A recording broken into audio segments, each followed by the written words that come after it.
Hello, it's Ryan from 2minutetennis.net, and in this video, I'm going to show you one simple thing you can copy from my serve to help improve your serve.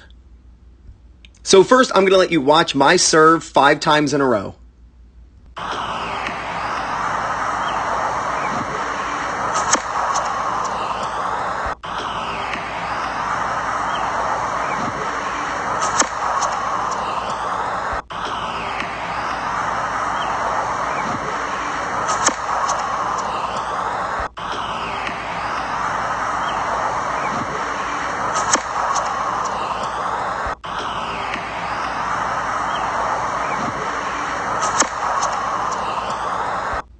Now first, if you love your serve and there's nothing wrong with your serve, then don't change anything and just click off this video and go watch another video.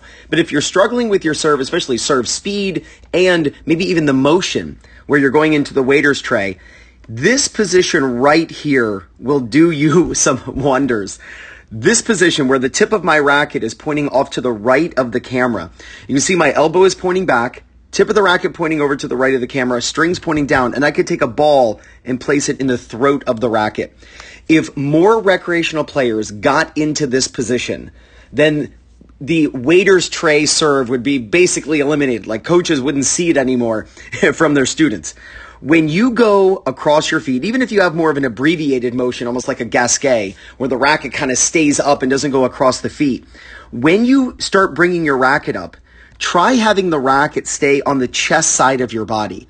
So right now, if my racket had eyes, it would be able to see my chest. Again, I'm filming myself from the back and I'm right-handed and the tip of the racket is pointing off to the right. Elbow is pointing off to the left of the camera. At no time does the tip of my racket point at the camera.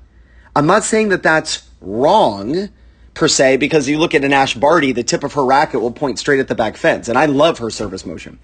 But if you're someone who likes to go into the waiter's tray, or not likes to, but you accidentally go into the waiter's tray position where your strings are pointing up, where here you can see my strings, my racket's, to the right of my hand, here being my hand, and the strings are pointing down.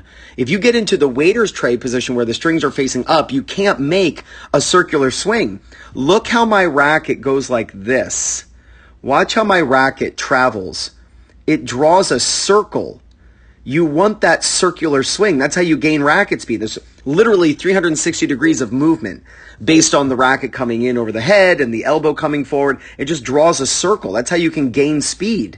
So I want you to go out and practice serves. And you could just practice this movement right here, where you just practice tossing the ball and stopping right here, where, you allow the ball, you don't hit the ball, you allow the ball to go up and just kind of bounce and come to a rest. And you stop in this position where the strings are pointing down and you could place a ball in the throat of the racket. This is vital to being able to then kind of shave the racket in over your head like you're knocking off a birthday hat. You look at Osaka, you look at Kyrgios, you look at Djokovic, you look at Roger Federer, you look at Sam Groth. Their racket passes in over their head, and if they were wearing a birthday hat, they'd knock it off.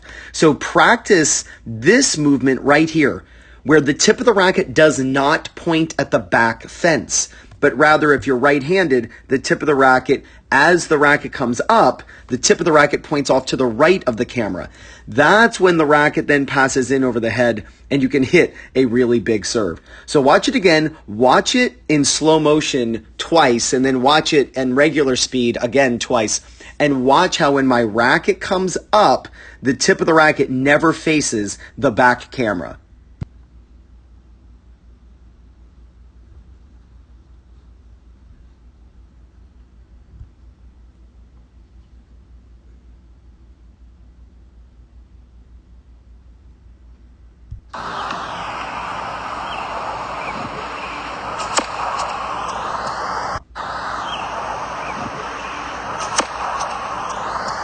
So go out and film your serve and see if you're doing this. And there's no doubt you're going to gain confidence, win more matches, and play much better tennis. This is Ryan Reedy from 2minutetennis.net. You got this.